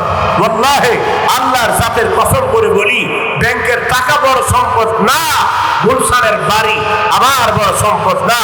চরিত্রবান, আদর্শবান, নেককার সন্তান আল্লামা মুফতি ফয়জুল করিম, রেজাউল করিমের মতো এমন এক সন্তান, আমার ভাইরা ব্রাহ্মণবাড়িয়ার যোগ্য ওলামাদের মতো এমন 1-2 জন সন্তান এই পৃথিবীর মহা সম্পদে পরিণত হয়ে যাবে। কাজেই সন্তানের জন্য সম্পদ রাখেন না, সন্তানকেই সম্পদ বানান। সন্তান এক মহা সম্পদ। এটা এইভাবে হবে না, আমার বয়ান করলে আর আপনি জোরে ঠিক করলে হইতো না। একজন আপনাকে কঠিন অবস্থানে থাকতে হবে, ছোট কাল থেকে সন্তানকে গড়ে তুলতে হবে। এই জন্য রাসূল আকরাম সাল্লাল্লাহু আলাইহি ওয়াসাল্লাম বলেছেন, সন্তানকে আদর্শবান যদি বানাতে চাও, সর্বপ্রথম মুসলমানের সন্তানকে 3 জিনিস শেখাও। কয় জিনিস বলেন? কয়টা? قال رسول الله صلى الله عليه وسلم أدبوا أولادكم بثلاثة خصال। আল্লাহর নবী বলেন, তোমরা তোমাদের সন্তানকে যদি আদবওয়ালা বানাতে চাও, চরিত্রবান বানাতে চাও, তাহলে তোমাদের সন্তানকে 3 জিনিস শেখাও। 1 নম্বর, বিহুব্বি নবীকুম। মুসলমানের সন্তানের অন্তরের ভিতরে সর্বপ্রথম শিক্ষা দিতে হবে দ্বীনের নবীর ভালোবাসা। নবীর ভালোবাসা শিখাও, নবী চিনাও। মুসলমানের সন্তান দুনিয়ার সব চিনবে পরে, বাপ চিনবে পরে, মা চিনবে পরে, ভাই চিনবে পরে, গোষ্ঠী চিনবে পরে, দল চিনবে পরে, নেতা চিনবে পরে, আগে চিনবে আল্লাহ এবং আল্লাহ রাসূলকে চিনবে আগে। আজকে মুসলমানের সন্তান সে নবীর পরিচয় জানে না। সাংবাদিক জিজ্ঞেস করছে, এই আপনার বলেন তো আমরা নবীর নাম কি? কই মোহাম্মদ আলী। নাউজুবিল্লাহ কোন? আরেকটা জিজ্ঞেস, আপনার কোন নবীর নাম কি? আব্দুল কাদের জিলানী। নাউজুবিল্লাহ বলতে মন চায় না? মুসলমানের সন্তান নবীর নাম মোহাম্মদ আলী, এটা কোনো কথা হইল? মুসলমানের সন্তান নবীর নাম জানে না, খেলোয়াড়ের নাম জানে, সিনেমার নায়কের নাম জানে, কিন্তু নবীর নাম জানে। বলেন 5 জন সাহাবীর নাম জানে না। পরীক্ষায় আসছে, লেখেন তো 10 জন নবীর নাম, লিখে বলছে কবির নাম। লেখতে বলছে নবীর নাম, লিখে বলছে কবির নাম। তার মানে নবীর নাম জানে না, সাহাবীর নাম জানে না। মুসলমানের সন্তান 16 বছর 20 বছরে অনেক কিছু জানে, এখনো কোরআনে কারিম খুলে বলতে জানে না। আমার ভাইয়েরা আবার নতুন করে উদ্যোগ নিয়েছে, প্রত্যেক প্রাইমারিতে নাকি গানের শিক্ষক নিয়োগ দেওয়া দরকার। নাউজুবিল্লাহ বলেন। যে কোরআন আমার দুনিয়ার সাথী, যে কোরআন আমার পরকালের সাথী, যে কোরআন আমার আখিরাতের সাথী, যে কোরআন আমার কবরের বাতি, যেই কোরআন প্রতিদিন নামাজে পড়তে হয়, দোয়ায় পড়তে হয়, পথ লাগায় কাজে লাগবে, সেই কোরআনের জন্য শিক্ষকের খবর নাই, এই বেড়ায় এসে গানের শিক্ষক বানাইতে। এটারা কি উপদেষ্টা বানাইছে, আমরা গানের শিক্ষক দিত কথা বলে না কেন? উপদেষ্টা বানানো হয়েছে কি গানের শিক্ষক নিয়োগ দিবার লেগা? এমনি তো সমাজের ভিতরে জেনা, বেবিচার, বেহায়াপনা, বেলাল্লাপনার শেষ নাই, আবার নতুন করে আছে গানের শিক্ষক নিয়োগ দিত। নাউজুবিল্লাহ বলেন। প্রত্যেকটা স্কুলে একজন কোরআনের শিক্ষক নিয়োগ দেওয়া উচিত। জোরে কর ঠিক না বেঠিক? যদি জাতিকে চরিত্রবান বানাতে চান, কারণ শুধু শিক্ষা গ্রহণ করলেই মানুষ দুর্নীতি মুক্ত হয় না, যদি ইসলামের শিক্ষা সে ধারণ করতে না পারে। এই জন্য আল্লাহর হাবিব বলেছেন, সর্বপ্রথম সন্তানকে নবীর ভালোবাসা শিখাও, আগে নবীজি চিনাও। নবীজির নাম কি, তার মায়ের নাম কি, তার বাবার নাম কি, তার বংশের নাম কি, তার ছেলে মেয়ে কি, কেমন ছিল নবীজির আখলাক, কেমন ছিল নবীজির চরিত্র। মুসলমানের সন্তান আজকে নবী না চিনার কারণে মুসলমানের সন্তানের গায়ে কাফের বেঈমানদের জামা, জোরে কোন ঠিক কিনা? মুসলমানের মেয়েরা কাপড় বানায় ইন্ডিয়ান নাইকির ডিজাইনে। মুসলমানের মেয়ের গায়ে কাপড় থাকা দরকার ছিল নবীর কন্যাদের ডিজাইনে। তার কারণ হলো ঘরের ভিতরে সব কিছুর চর্চা আছে, কিন্তু নবীর শিক্ষার কোনো চর্চা নাই। জোরে বলেন ঠিক কিনা? এই জন্য প্রিয় ভাইয়েরা, সন্তানকে যদি আদবওয়ালা বানাতে চান, আখলাকওয়ালা বানাতে চান, আল্লাহওয়ালা বানাতে চান, দুনিয়ার সব বিদ্যার আগে নবীর শিক্ষাটাকে আগে দিতে হবে, নবীর চরিত্রের শিক্ষা দিতে হবে, নবীর পরিচয় তার সামনে আগে দিতে হবে। প্রিয় ভাইয়ার আমার, 2 নম্বরে নবীর পরিবারের শিক্ষা দিতে হবে। 3 নম্বরে রাসূল আকরাম সাল্লাল্লাহু আলাইহি ওয়াসাল্লাম বলেছেন, অবি তিলাওয়াতিল কোরআন, মুসলমানের সন্তান দুনিয়ার সব বিদ্যা শিক্ষা করার আগে শিখবে আল্লাহর কোরআন। বলেন কি শিখবে? আরে জোরে বলেন কি শিখবে? কোরআন পড়েন। আমরা ছোটবেলায় দেখছি কোন ছেলের বিয়ে করাইতে গেলে ফুললে মেয়ের জিগেছে কোরআন পড়া জানে না। আগেকার আমার দাদারা বিবাহ করার আগে মেয়ের কোরআন পড়া দেখছে, তার জাত দেখছে, বংশ দেখছে। এখন কিচ্ছু দেখে না, খালি চামড়া। সেজন্য আমার ভাইয়ারা, আল্লাহর কোরআনের শিক্ষা ছাড়া আদবওয়ালা হতে পারে না।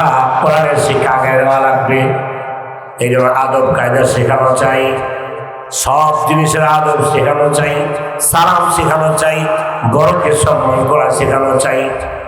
যে কোনো কাপড় চোপড় চাইলেই দেওয়া যাবে না, আপনি নিজে তাকে কাপড় দিবেন। ছোট বাচ্চার হাতে মোবাইল দেওয়া যাবে না। এই মোবাইলে তার চরিত্র শেষ করবে, তার মেধা শেষ করে দিবে, তার জীবনটা বরবাদ করে দিবে। এরকম ঠিক কিনা? সেজন্য আমার ভাইয়েরা, কথা লম্বা করা যাবে না। আমরা একজনের কথা শুনতে আসছি, যেরকম ঠিক না ঠিক? আমরা তো ফায়দা নেওয়াজ করতেছি, আমরা তো মূলত আসছি চরমনের পিসা হুজুরের কথা শোনার জন্য। যেরকম ঠিক না ঠিক? আমার ভাইয়েরা, যার বয়ানে, যার কথায় কি পরিমাণ তাসির, সেটা আমি বলে আপনাকে বোঝাতে পারবো না। শত বছর আগে থেকে, অনেক বছর আগে থেকে ডাকাত, সন্ত্রাস, চাঁদাবাজ, গুন্ডা, মাস্তান চরমনের পিসাবের বয়ান শুনেই মাথায় পাগড়ি এবং মুখে দাঁড়িয়ে আছে। এটা আমি নিজে সাক্ষী। আমার বাড়ির আশেপাশে এরকম বহু লোক যারা মদ, গাঞ্জা, ইয়াবা, ট্যাবলেট খাইতো, চরমনায়ের ময়দানে 3 দিন বয়ান শূন্য আসার সময় পাগড়ি মাথার বাইন্দা, পাঞ্জাবি শরীর লাগায়া শাক আগুনটা ভরে ফেলেছে, তারপর বাড়ি দেখছে। এটা আমি চোখে দেখছি।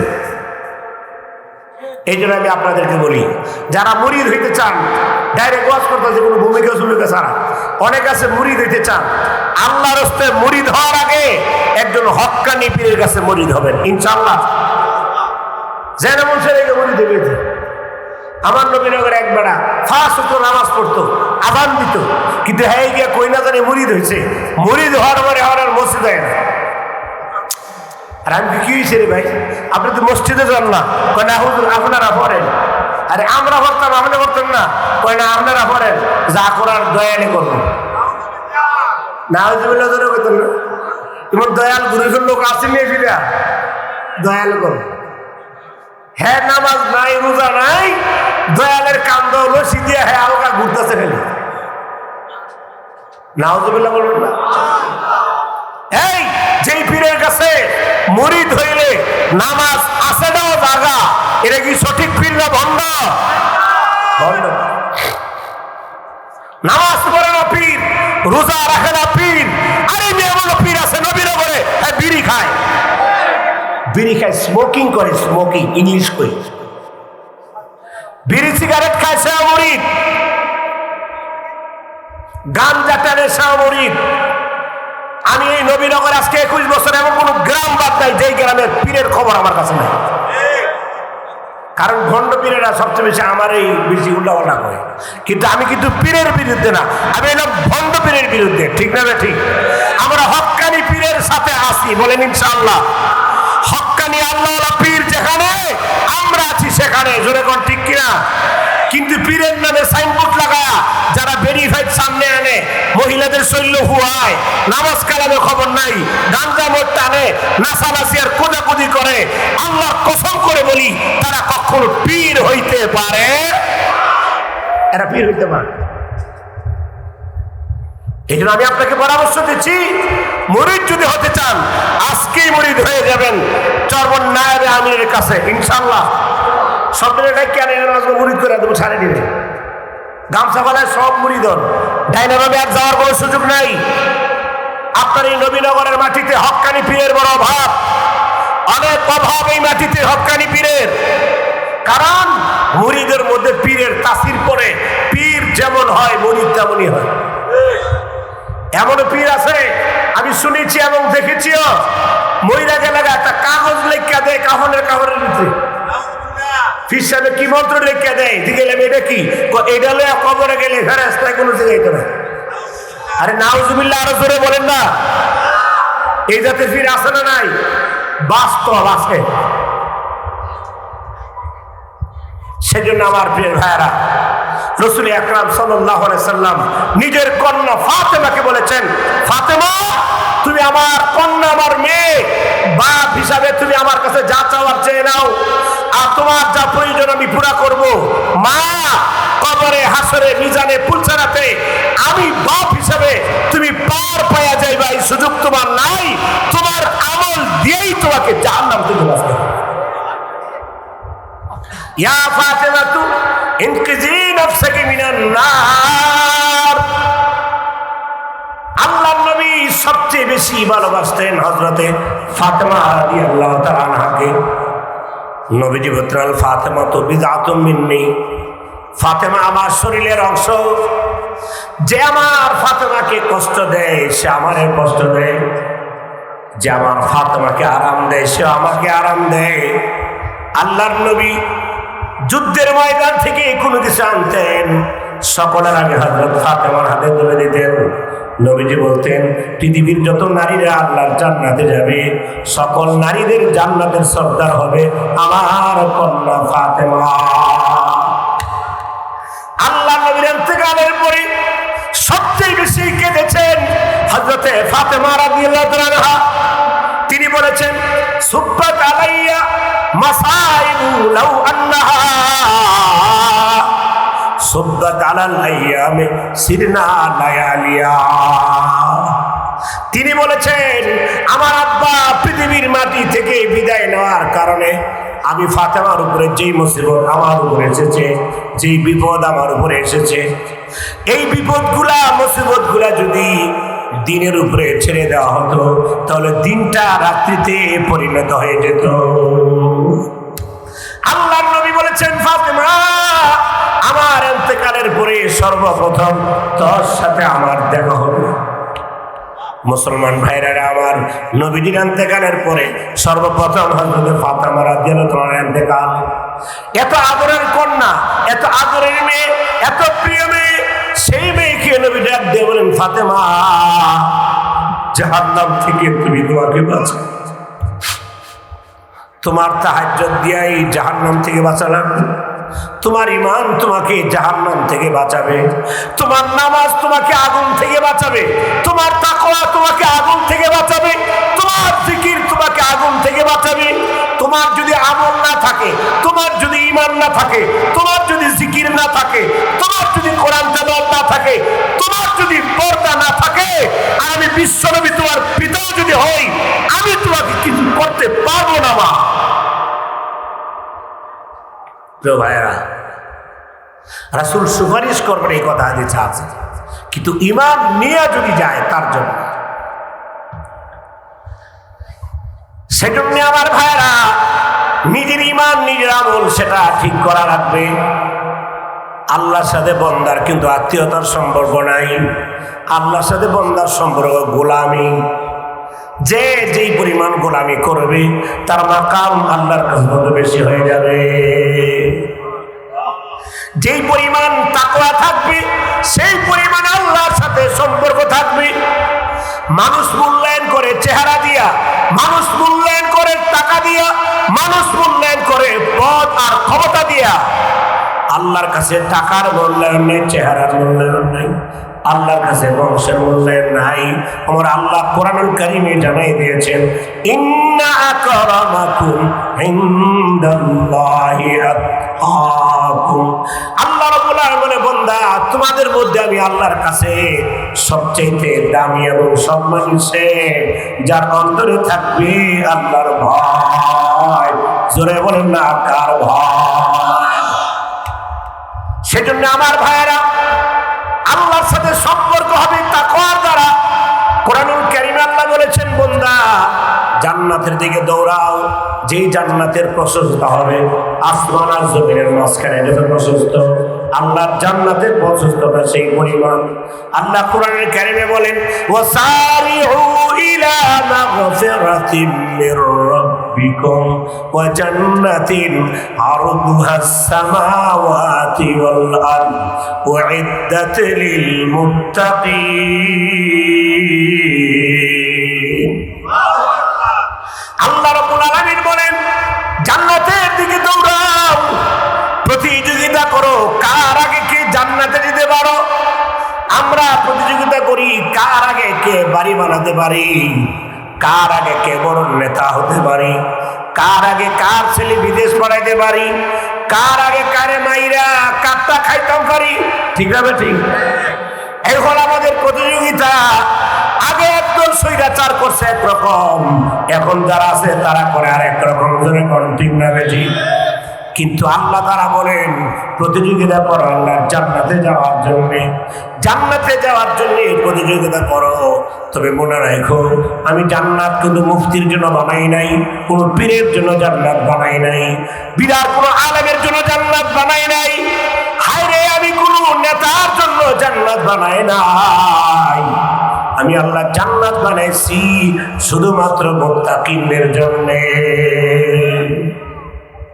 প্রিয় ভাইরা, জান্নাতে যাওয়ার জন্য তাকওয়া, তাকওয়া। সেজন্য সেই তাকওয়া অর্জন করা চাই। তাকওয়া মানে আল্লাহর ভয়। চিল্লায় বলেন, তাকওয়া মানে কার ভয়? আরো জোরে বলেন, চিল্লায় কার ভয়? আল্লাহর ভয় যদি অন্তরে থাকে, এই মানুষের কোনো ডর নাই, কোনো ভয় নাই। আল্লাহ তাআলা কোরআন কারীমে বলেছেন, যারা আল্লাহর ভয় নিয়ে চলবে তারা হয়ে যায় আল্লাহর বন্ধু। আল্লাহর বন্ধু যারা হয় তাদের দুনিয়ায় কোনো ভয় নাই, কবরে কোনো ভয় নাই, হাসরে কোনো ভয় নাই, মিজানে কোনো ভয় নাই, পুলসিরাতে ভয় নাই। আল্লাহর বন্ধু হয় যারা, পৃথিবীর ভয় করে না কাউকে। জোরে করো ঠিক কিনা? শাহজালাল রহমতুল্লাহ আলাইহি আল্লাহর বন্ধু, কাউকে বলে কই করে নাই। আরে তোর মনের পীর মরহুম ফজলুল করিম রহমতুল্লাহ আলাইহি আমি আমার দুই চোখে দেখেছি, এই দেশের কোনো মানুষকে ভয় করে নাই বেটা। তাদের সন্তানই তারা, দুনিয়ার কাউকে ভয় করে না। ফয়জুল করিম আর রেজাউল করিম কোন রক্ত চক্ষুকে ভয় করে নাই। বিগত ফ্যাসিস্ট সরকারের আমলে শেখ হাসিনার কোন ধমকিকে ভয় করে নাই। শেখ হাসিনার বিরুদ্ধে তিনি প্রথমে আন্দোলন শুরু করেছেন। আমার ভাইয়েরা, অতএব আল্লাহর ভয় যাদের কলিজায় আছে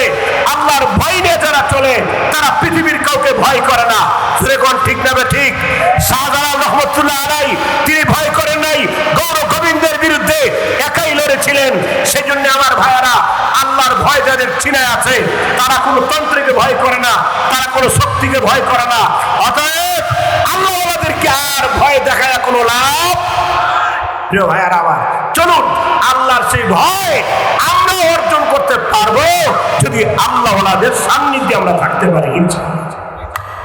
আল্লাহ তাআলা আমাদের সকলকে আল্লাহ ওয়ালাদের সান্নিধ্যে থেকে আল্লাহর ভয় অর্জন করে ভালো মানুষ হওয়ার তৌফিক দান করুন। বলেন আমিন। আর জোরে বলেন আমিন। আবারও বলছি, যারা পীর খুঁজতেছেন মুরিদ হওয়ার জন্য, আপনারা আজকেই মুরিদ হয়ে যাবেন। আল্লাহ আমাদের সকলকে আল্লাহ ওয়ালাদের সাথে সম্পর্ক রাখার তৌফিক দান করুন। আসসালামু আলাইকুম।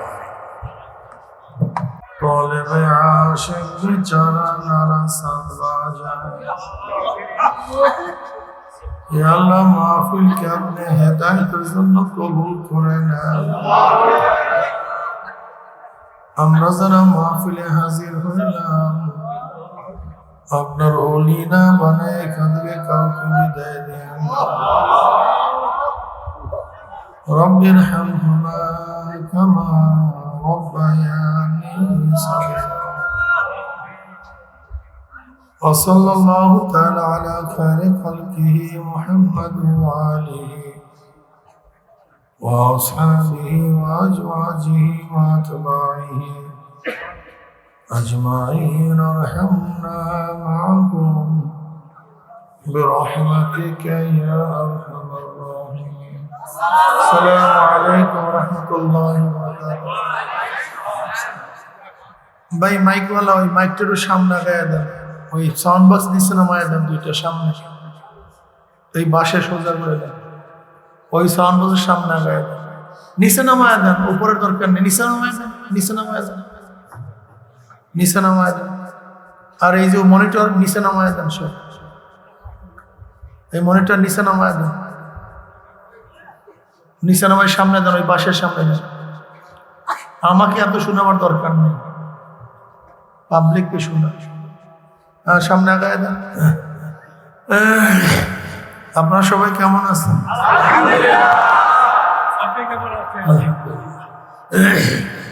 সামনে আগায় দেন, আমার দিকে দিয়েন না, সব প্যান্ডেলের দিকে ফিরে দেন। হ্যাঁ হ্যাঁ, ওখানে রাখেন, ওখানে রাখেন, ওখানে রাখেন। ও প্যান্ডেলের দিকে ফিরে, প্যান্ডেলের দিকে তারপরে দেন। এই যে বাঁশের কিনারে নিয়ে আসেন, বাঁশের কিনারে, বাঁশের কিনারে এখানে দাঁড় করান, ব্যাস দাঁড় করে দেন। আমার দিকে না ভাই, এদিকে দাঁড় করে দেন, সোজা করে দেন। হ্যাঁ ব্যাস, এই এভাবে রাখেন, ওইটা ওখানে রাখেন। আর ওই প্যান্ডেলের সামনে আগায় দেন, তাহলে সাউন্ডও দিতে পারবেন। ওই সামনে আগায় দেন ওই সাউন্ড বক্স। যে যেখানে আছেন সবাই মাহফিলের মধ্যে চলে আসি, সবাই মাহফিলের মধ্যে চলে আসি। আর দীর্ঘক্ষণ বয়ান হবে না, আমি আজকে শেষ আলোচক, আমার পরে আলোচকও নেই। আর পিছনের মাইক বন্ধ করে দিবেন।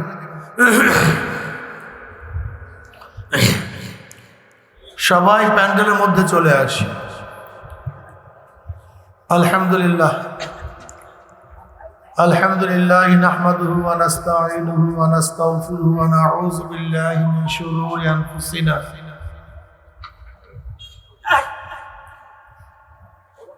من يهد الله فلا مضل له ومن يضلل فلا هادي له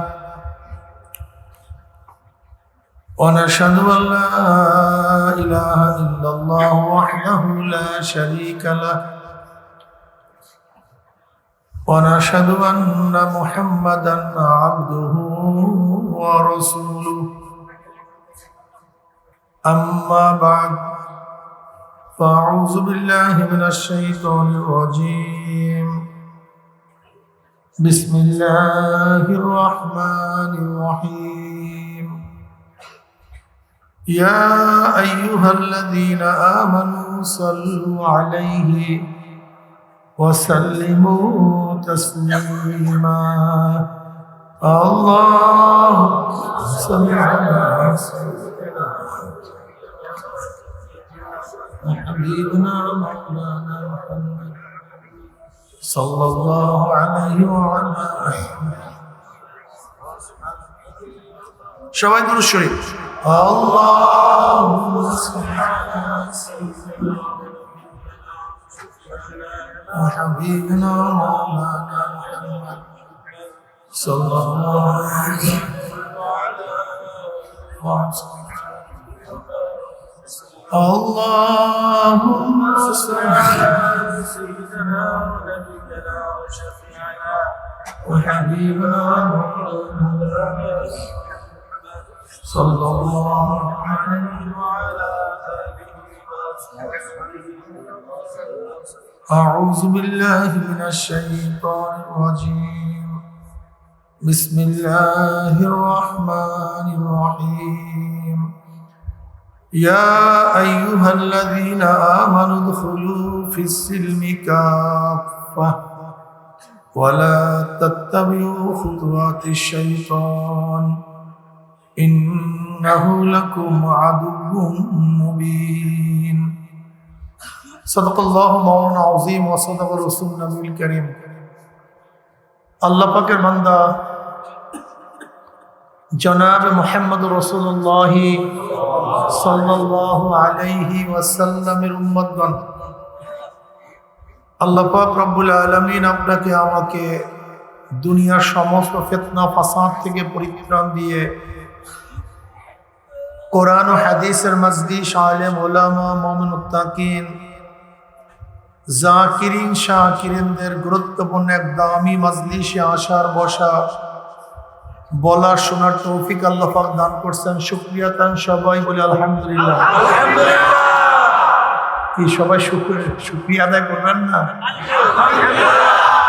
সবাই জোরে সরে বলে আলহামদুলিল্লাহ। আপনার এই জিকিরের আওয়াজ যত দূর গেছে, কাঁচা পাকা সমস্ত গাছ পালাগুলি কিয়ামতের ময়দানে এই জাকিরের পক্ষে সাক্ষী দিয়ে দিবে। সবাই সুবহানাল্লাহ কয় নাকি? না, মাইক কমায় দেন, বাড়ায়েন না মাইক, বারবার মাইক বাড়ায়েন না। ওই যে দাঁড়ানো লোকগুলি আছে, এদের সওয়াবের প্রয়োজন নেই, তাই কিন্তু সুবহানাল্লাহ বলে না, আলহামদুলিল্লাহ বলে না। কথা ঠিক না? সবাই বলেন আপনারা যে দাঁড়ানো আছেন আলহামদুলিল্লাহ। একবার সুবহানাল্লাহ পড়ছেন, আমল নামে 1000 নেকি লেখা হয়ে গেছে। আবারও পড়েন, 1000 গুনাহ ঝরে গেছে। অন্য রওয়ায়াতের মধ্যে আছে মিজানের অর্ধেক নেকে পূর্ণ হয়ে গেছে। বুখারীর শেষ রওয়ায়াত, ইমাম বুখারী রাহমাতুল্লাহ আলাইহি তার কিতাব শেষ করছেন। وعن أبي هريرة رضي الله عنه قال قال رسول الله صلى الله عليه وسلم كلمتان حبيبتان إلى الرحمن خفيفتان على اللسان